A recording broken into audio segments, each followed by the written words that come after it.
A very good morning to everyone. Super Sunday. আজ সকালবেলাতেই উঠে যেরকমই মর্নিং ওয়াকে যাই সেরকম আজকে উঠে বেরিয়ে পড়েছি। বাজে এখন 5টা, আর যাচ্ছি এখন বারো মন্দিরে, কারণ বারো মন্দির ঘাটে সকালবেলা গিয়ে একটু গঙ্গার হাওয়া খেতে যাচ্ছি। আর তারপরে আর কোথায় কোথায় যাবো সেটা তো তোমরা দেখতেই পাবে। তো এই যে ঠান্ডা ঠান্ডা একটু বাতাস দিচ্ছে সেটা খুবই ভালো লাগছে, কারণ যেভাবে মানে গরমটা পড়েছে সেটা আর কিছু বলার নেই। এনিওয়েজ, কালকে তো বিভৎস স্প্রেডিং হচ্ছিল, যার জন্য বাইরে যাব ভেবেছিলাম আমি একটুখানি, বাট বাড়িতে ফেরার পরে আর সেখানে যাওয়া হয়নি। আর বাড়ি থেকে অনেকটাই কাছে, যার জন্য চলে আসি বারো মন্দিরেই সকালবেলায়। আর এখানে অনেক লোকজনও আসে মর্নিং ওয়াকের জন্য, তো আমি ঢুকে পড়েছি। দেখো, দেখতেই পাচ্ছ লোকজন সব মর্নিং ওয়াকে যাচ্ছে।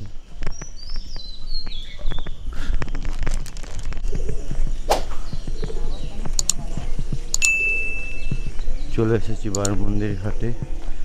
আর এখানে পাখিরা প্রত্যেক দিন খেলা করে, মানে যাই হোক খাবার খাই। সকালবেলা বেশ ভালোই লাগে দেখতে। বেশ যাই হোক,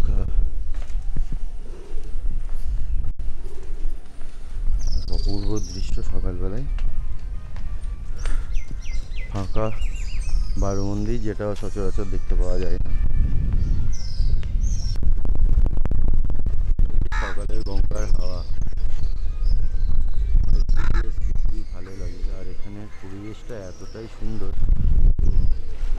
বলার নেই। লোকজন এখানে সকালবেলায় স্নান করছে, গঙ্গা স্নান।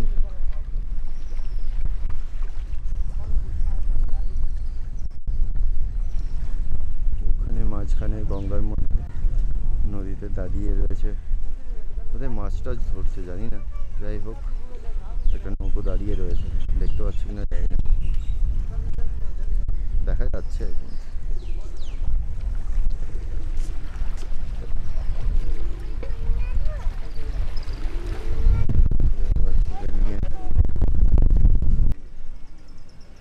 রোজকার এই হেকটিক লাইফে সকালবেলায় এসেছে গঙ্গার ধারে বসে থেকে এই যে মনোরম পরিবেশটা, এটা একটা আলাদা ধরনের প্রশান্তি দেয়। যাই হোক, জানি না বাকিদের কি মতামত, তোমরা জানিও কমেন্ট বক্সে। বাট আমার খুবই ভালো লাগে। মানে আমি বাড়ি এসে গেলাম কারণ আমার ক্যামেরার ব্যাটারি এক্সস্টেড হয়ে গেছিলো।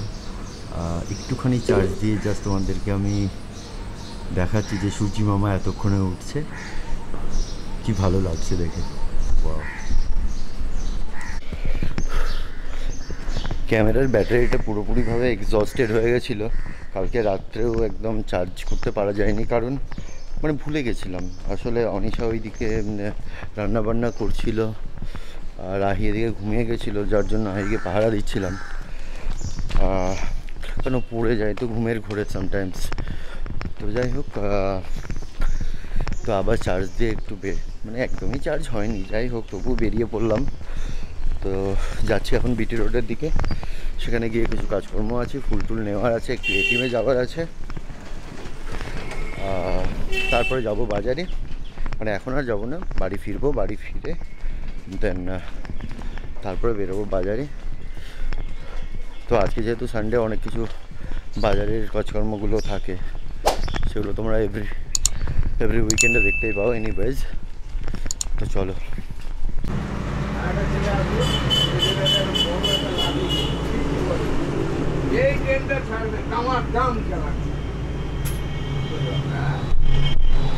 চাটা খেয়ে আবার বাড়ির দিকে রওনা হলাম, কারণ এখন বাজে 6:15। এত সকালে পুষ্প টুষ্প পাওয়া যাবে না, সেই জন্য বাড়ি যাব, ফ্রেশ হবো একটু। ফ্রেশ হওয়ার পরে নর্মাল যে কাজগুলো এভরিডে থাকে সেগুলো কমপ্লিট করার পরে বাজারে বেরোবো, কারণ সানডেতে তোমরা জানোই আমরা মানে বাজারটা করি। আদারওয়াইজ অন্যান্য ডেজ তো আর পসিবল হয় না, অফিস থাকে। বাড়ি যাই। অনিশা রাহি আশা করি এখনও ঘুমোচ্ছে। সকালবেলা বাড়ি আসার পরে তারপরে গেছিলাম বাজারে। বাজারে আর ক্যামেরা নিয়ে যাইনি, বাজার থেকে জিনিসপত্রগুলো বাড়িতে আনার পরে ব্রেকফাস্ট করে নাও এখন আবার বেরিয়েছি। আজকে হেয়ার কাটিংটা করবই, মানে লাস্ট 1 মান্থ ধরে ট্রাই করছি, বাট সেটা পসিবল হয়নি। তো নাও এখন যাচ্ছি। আজকে জানি তোমরা অনিশা আর রাহি দুজনে অসুস্থ ছিল, বাড়িতে অনেক কাজকর্ম ছিল যেগুলোর জন্য আমি একদমই সময় পাইনি।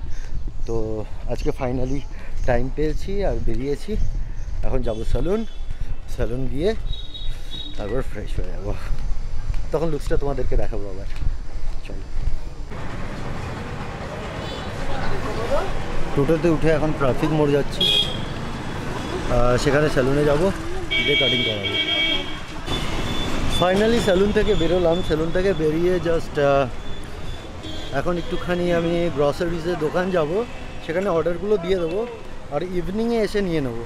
তো যাই হোক, চলো এবার ঠান্ডা লেগে গেছে। নিয়ার অ্যাবাউট 2.5 আওয়ার্স লেগে গেল, মানে এতক্ষণ ধরে স্যালুনে বসে থাকা ইজ ভেরি ডিফিকাল্ট, বাট করতে হলো। তো চলো যাই, তারপরে আবার দেখা হচ্ছে বাড়ি গিয়ে। বাজে এখন 1:45 আর কোনো টোটো পেলাম না, তো হেঁটেই যেতে হচ্ছে। প্রচণ্ড রোদ্দুর আর ওয়েটিং হচ্ছে, মানে খুবই কষ্ট। যাই হোক, এসি থেকে বেরিয়ে এরকমভাবে গরমে যাওয়াটা খুবই ডিফিকাল্ট, আর এর জন্যই ঠান্ডাটা আরও বেশি লেগে যায়। তো যাই হোক, আর তো কোনো অপশানও নেই। তো বাড়িটা যেতে যেতে এখন কতক্ষণ টাইম লাগে সেটাই দেখি। চলো আবার দেখা হচ্ছে বাড়িতে পৌঁছোই তারপরে। সুপ্রিয়দের স্যালন থেকে ফিরলো, আর এদিকে দাদাদের ইন্ডাকশানটা খারাপ হয়ে গেছে রান্না করতে করতে দুপুরবেলায়। তো ওর জন্য আমি যাচ্ছি আমাদের বাড়ির ইন্ডাকশানটা দাদাদেরকে এখন আপাতত দিয়ে আসতে। তারপর বিকেলবেলায় ওদের এখনও ওয়ারেন্টি আছে, তো তারপরও জানি না কেন এরকম প্রবলেম হয়ে গেছে। তো বিকেলবেলায় আবার ওটাকে ঠিক করে দিয়ে যাবে বা ঠিক করতে নিয়ে যেতে হবে যেখান থেকে নেওয়া হয়েছিল সেখানে। তো আপাতত ইনিশিয়ালি কাজ চালানোর জন্য আমাদেরটা দিতে যাচ্ছি এখন। আর দেশপ্রিয় এত ঘেমে নিয়ে এসছে যে ও আর দিতে যেতে বলছে যে আমি একটু বসি, আমি আর পারছি না, শরীর খারাপ হচ্ছে। আসলে সকাল থেকে অনেকবার বাড়ি বাইরে বেরিয়েছে, আর এই যা বিভৎস রোদ, তো ওর জন্য ও ভীষণ এক্সস্টেড হয়ে পড়েছে। আইকে ওর কাছে রেখে এসি চালিয়ে দিয়ে আমি এখন যাচ্ছি। ইন্ডাকশানের এটা একটা বিশাল বড় প্রবলেম যে হঠাৎ কখন খারাপ হয়ে যায় কেউ বলতে পারবে না। আমরা যখন প্রথম ইন্ডাকশান নিয়ে আমাদেরও সেম প্রবলেম হয়েছিল। যাই হোক, আপাতত কাজ চালানোর মতো দিয়ে এলাম, এখন বাড়ি যাচ্ছি আমি। ভীষণ রোদ পাই। আগের দিন আই চেক আপ করিয়ে গেছিলাম, সেটারই আজকে ডেলিভারি দেওয়ার কথা ছিল চশমা, তো সেটাই নিতে এসেছি এখন আমরা। আগের দিন তো প্রচুর টাইম লেগেছিল, কিন্তু আজকে যেহেতু ডেলিভারি ডেট ছিল তো সেহেতু প্রচুর কম টাইম লেগেছে, মানে রেডিই ছিল, আমরা জাস্ট এসে কালেক্ট করে নিলাম জিনিসটা। তো এখন যাব একবার পার্লার, আমার আইব্রোটা সেট করার আছে, তারপর ওখান থেকে বাড়ি। সেলুন থেকে বেরিয়ে তারপরে আইকে নিয়ে কীভাবে বেরোচ্ছে আর আই কীরকম আনন্দ। কিছু শোনা যাচ্ছে? কিছুই শোনা যাচ্ছে না।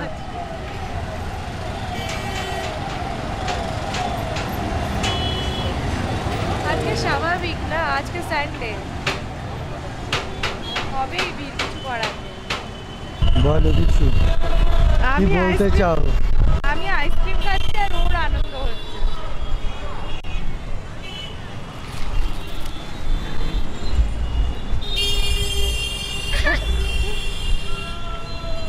কিছু বলতে চাইছো কি তুমি? আইকে কোলে নাও। হ্যাঁ, বুঝতেই পেরেছি।